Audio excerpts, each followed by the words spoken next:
देखिए बच्चों, हमने संस्कृत के उपसर्ग पढ़ लिए, अब हम हिंदी के उपसर्गों की बात करते हैं। किसकी बात करते हैं? हिंदी के उपसर्ग। अब हिंदी के उपसर्ग के विषय में हम थोड़ी सी जानकारी लेते हैं कि हिंदी के विषय उपसर्ग क्यों हिंदी में आए हैं।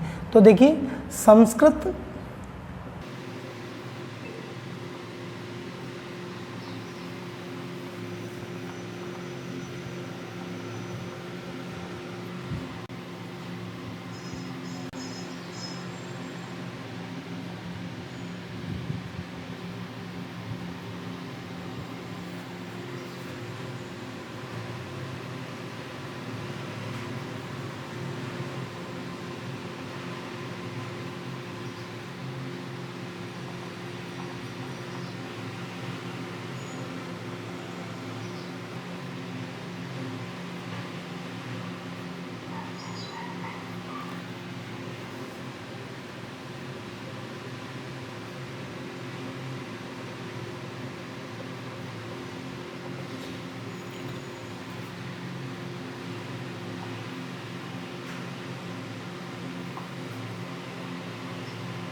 पहला उपसर्ग है ए, और इस ए का अर्थ होता है नहीं। ए का अर्थ क्या होता है? नहीं, अर्थात ये निषेध करने में ही काम आता है, नकारात्मक उपसर्ग है। और इसके अंदर हम शब्द लेते हैं जैसे अकाज, अकारण, अकाज, अकारण, अटल, अचेत आदि। तो देखिए, इसके बाद में दूसरा हम लेते हैं इसके अंदर ऊ। दूसरा हम क्या लेते हैं? ऊ उपसर्ग। ऊ का अर्थ होता है ऊंचा। ऊ का अर्थ क्या होता है? ऊंचा।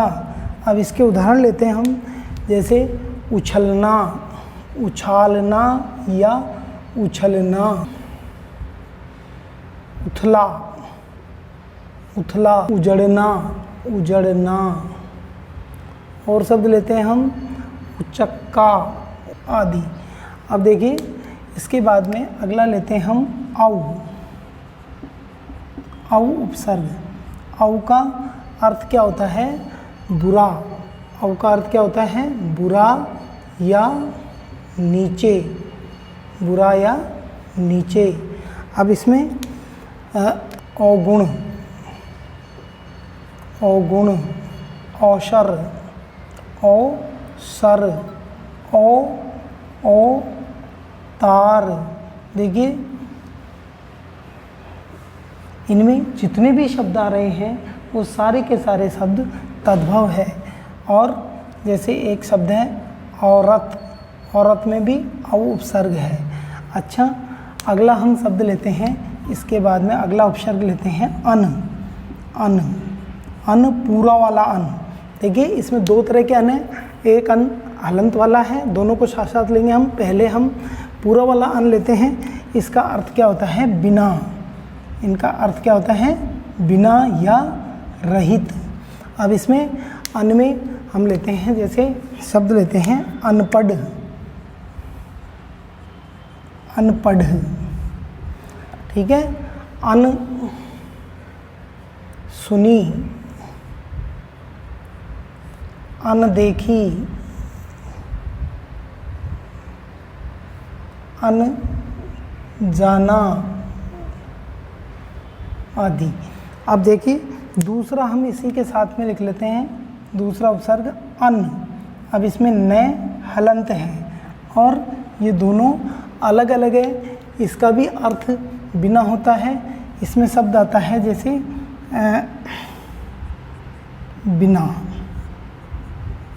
जैसे अनूठा, अनूठा, और अनाप्त, अनाप्त, अनेक। तो इनमें अन पूरा वाला न नहीं होकर आधा वाला न उपसर्ग है। अच्छा, अगला लेते हैं हम 6 नंबर पर हम लेते हैं उन। उन, उनका अर्थ होता है एक, एक कम। जैसे उदाहरण लेते हैं इसके 19, 29, 49, 59 आदि। अच्छा, अगला 7वें नंबर पर हमारा आता है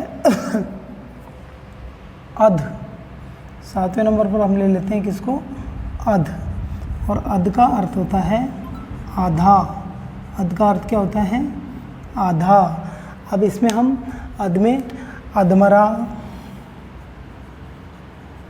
अधमरा, अधखिला, अधपका, अधकचरा आदि शब्दों को हम इसके अंदर ले सकते हैं।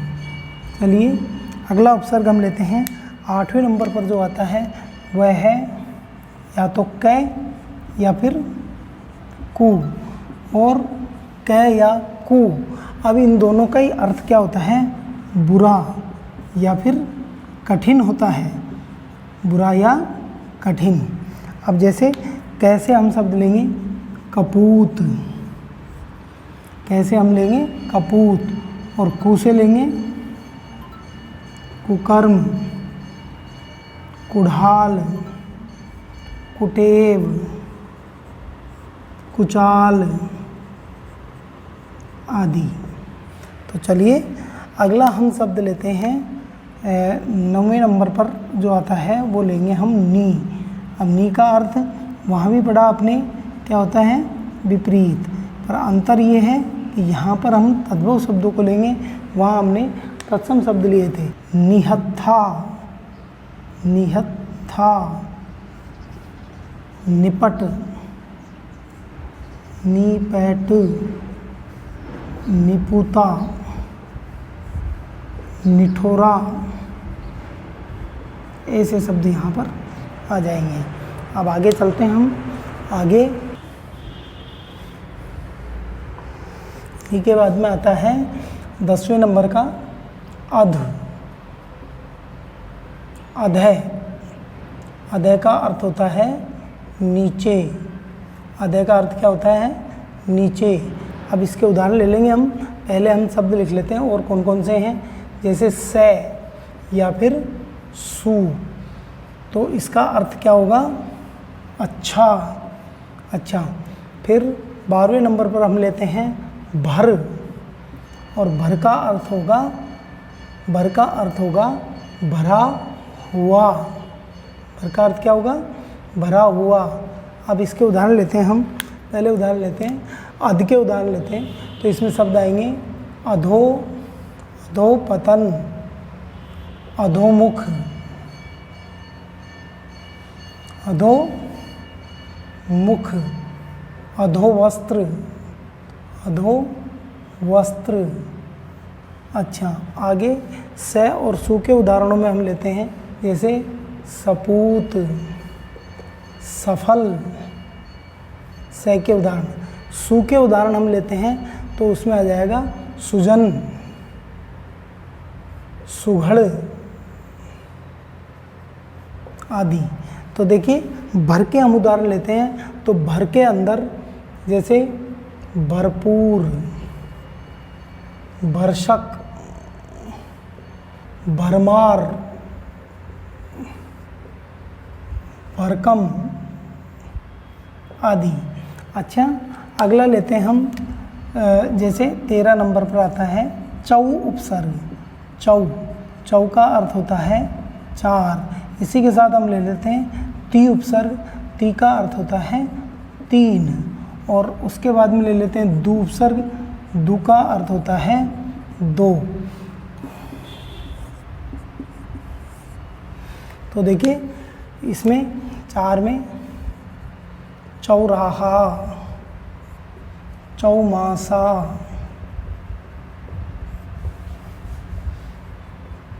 चौपाया, चौपाल आदि। ती में तिराहा, तिपाई, तिकोना,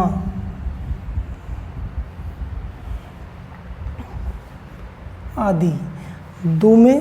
दू में लेते हैं जैसे दुनाली, दुरंगा, दुमट, तिरंगा उधर ऊपर आ जाएगा, दुमट, और दुमुहा आदि। चलिए इसके बाद में हम 16 नंबर पर लेते हैं पर उपसर्ग। पर का अर्थ क्या होता है? पर का अर्थ होता है दूसरा। जैसे शब्द लेंगे हम परोपकार, परहित, परकाज,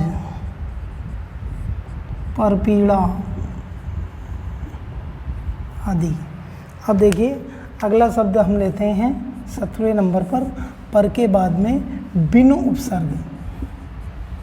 बिन का अर्थ होता है बिना, और शब्द लेंगे हम इसमें बिन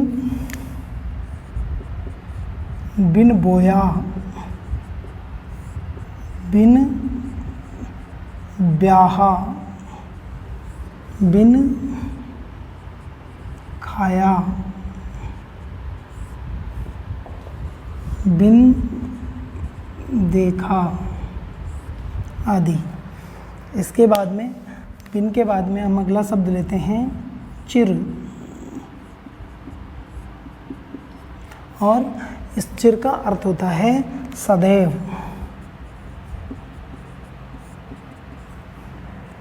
शब्द लेंगे हम चिर परिचित,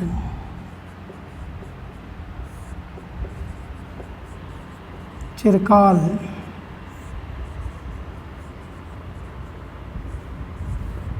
चिरकुट।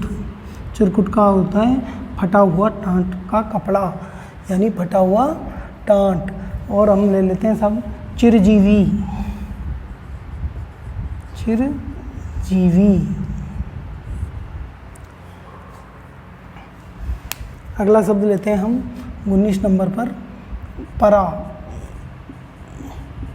और परा का जो अर्थ होता है वो होता है विपरीत या